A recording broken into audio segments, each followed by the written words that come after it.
Hello दोस्तों, क्या आप लोगों को पता है हमारा देश भारत इसमें बहुत सारे अनोखे और आश्चर्य चीजों से भरा पड़ा है। हम जितना कुछ ढूंढते जाएंगे यहाँ पर आश्चर्यचकित चीजें उतनी ही मिलती चली जाएंगी।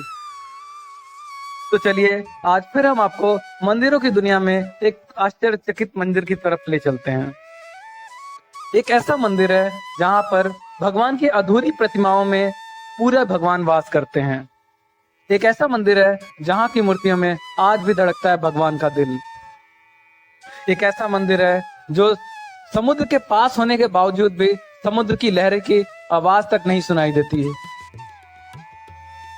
एक ऐसा मंदिर है जिसके ऊपर से विमान तो दूर की बात, मंदिर के ऊपर पंछी भी उड़ान नहीं भरते।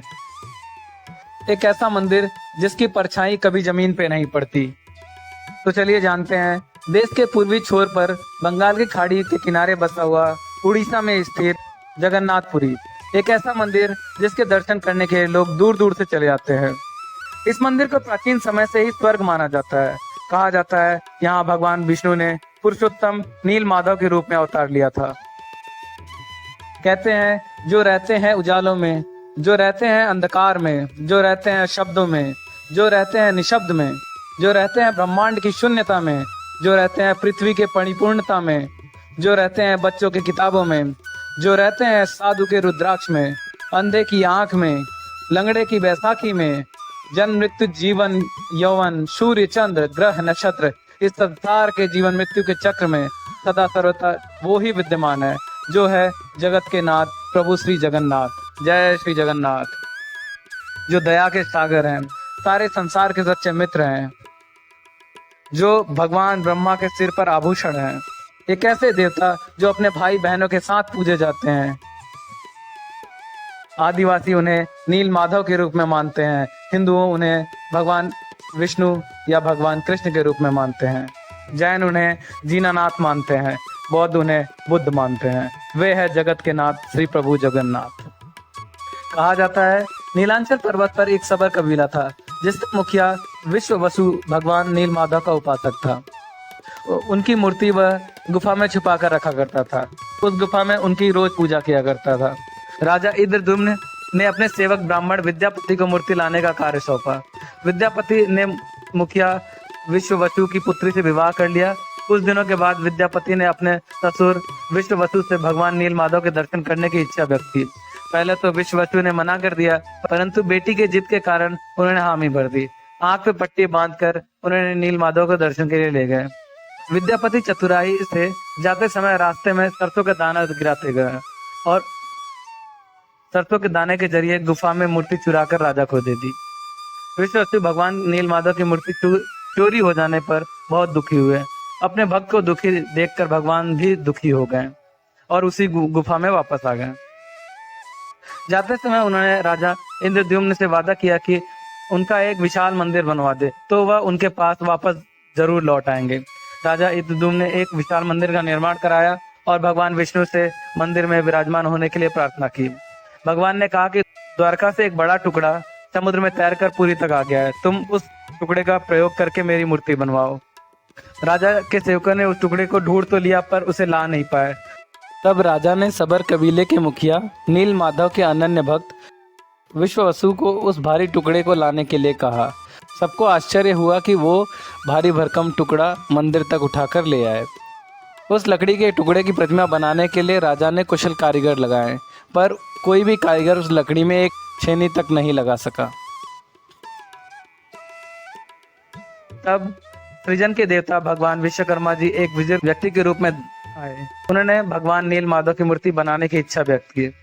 शर्त रखी कि वो 21 दिन तक मूर्ति को एकांत में बनाएंगे, उन्हें कोई मूर्ति बनाते वक्त देख नहीं सकता। राजा ने यह शर्त स्वीकार कर ली। सारा दिन कमरे के अंदर से छेनी हथौड़ी की आवाजें सुनाई देती थी, परंतु एक दिन उस कमरे से कोई आवाज सुनाई नहीं दी तो सभी को लगा कि बूढ़ा कारीगर मर गया है। तो राजा ने शर्त को अनदेखी करते हुए कमरे का दरवाजा खोल दिया और जैसे ही कमरा खोला तो वहां बूढ़ा व्यक्ति नहीं दिखाई दिया और कमरे में 3 अधूरी मूर्तियां प्राप्त हुई, जिसमें भगवान नील माधव और उनके भाई के छोटे छोटे हाथ बने हुए थे, लेकिन उनके टांगे नहीं बने थी और सुभद्रा जी के तो हाथ पांव ही नहीं बने थे। परंतु स्वयं भगवान जगन्नाथ ने उन्हें स्वप्न में दर्शन देकर कहा कि अब वे इसी कांच की मूर्ति में ही प्रकट होकर भक्तों को दर्शन देंगे। तब राजा इंद्रद्युम्न ने इस भगवान जगन्नाथ की इच्छा मानकर अपूर्व प्रतिमाओं को मंदिर में स्थापित कर दिया। एक और मान्यता यह भी है कि जब भगवान श्री कृष्ण ने अपना देह त्याग किया था तब अंतिम संस्कार किया गया। उनका बाकी शरीर तो पंच तत्वों में विलीन हो गया, परंतु उनका दिल सामान्य और जिंदा रहा। कहा जाता है उनका दिल आज भी सुरक्षित है। माना जाता है कि उनका यह दिल भगवान जगन्नाथ की मूर्ति के अंदर आज भी धड़कता है।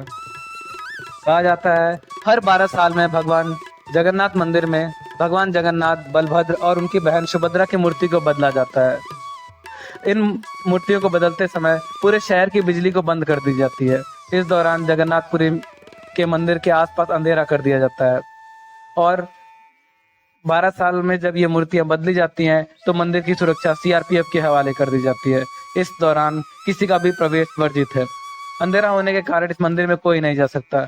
मूर्तियां बदलने के लिए केवल एक पुजारी को मंदिर में जाने की अनुमति होती है। फिर भी पुजारी के हाथों में दस्ताने और आंखों पर काली पट्टी बांध दी जाती है ताकि पुजारी मूर्ति को ना देख सके। पुरानी मूर्ति से जो नई मूर्ति बनाई जाती है उसमें एक चीज वैसी की वैसी रहती है, जिसे ब्रह्म पदार्थ कहते हैं। यह ब्रह्म पदार्थ को पुरानी मूर्ति से निकाल कर नई मूर्ति में डाल दी जाती है। कहते हैं जिस व्यक्ति ने ब्रह्म पदार्थ को देख लिया उसकी तुरंत मौत हो जाती है। इस ब्रह्म पदार्थ को श्री कृष्ण से जोड़ा जाता है। मंदिर में जाते वक्त एक सिंह द्वार है। इस द्वार के बाहर होते हुए आपको समुद्र की लहरें बहुत तेज आवाज करती हुई सुनाई देती हैं, लेकिन जैसे ही आप सिंह द्वार के अंदर प्रवेश करते हैं यहाँ समुद्र की लहरों की आवाज आने तुरंत बंद हो जाती है। जगन्नाथ मंदिर के पास में चिताएं भी जलती है, परंतु सिंह द्वार के अंदर प्रवेश करते ही चिताओं की गंध आनी तुरंत बंद हो जाती है। कहते हैं कि इस मंदिर पर किसी पक्षी को कभी भी इस मंदिर के गुंबद पर बैठा हुआ नहीं देखा गया। इस मंदिर के ऊपर कभी कोई हवाई जहाज नहीं उड़ते। कितनी भी धूप हो इस मंदिर की परछाई कभी जमीन पे नहीं पड़ती। मंदिर के ऊपर एक झंडा लगा हुआ है जो हर रोज शाम को बदलना जरूरी होता है। इसके पीछे यह माना जाता है कि अगर इस झंडे को नहीं बदला गया तो यह मंदिर तो आने वाले 18 सालों के लिए बंद हो जाएगा। इस मंदिर का सबसे आश्चर्यजनक तो यहाँ का रसोई घर है, जहाँ 500 रसोइया और 300 उनके सहयोगी काम करते हैं। कहा जाता है इस मंदिर में कितने भी भक्त आ जाए लेकिन प्रसाद कभी कम नहीं पड़ता है। जैसे ही मंदिर के बंद होने का समय आता है तो यहाँ प्रसाद अपने आप खत्म हो जाता है और यहाँ बनने वाला प्रसाद 7 बर्तनों में बनता है, जिसके लिए एक ही लकड़ी के चूल्हे पर बनाया जाता है। और खास बात यह है कि लकड़ी के चूल्हे पर सबसे पहले 7वें स्थान पर रखे हुए बर्तन में प्रसाद बनकर तैयार होता है, ना कि सबसे नीचे रखे हुए बर्तन का। तो अंत में मैं यही कहना चाहूंगा कि एक बार जीवन में जगन्नाथपुरी उड़ीसा की यात्रा जरूर करें। यहाँ पर आपको मन की शांति और आत्मा की शांति प्राप्त होगी। धन्यवाद। आपको ये वीडियो कैसी लगी कृपया हमें कमेंट करके बताएं।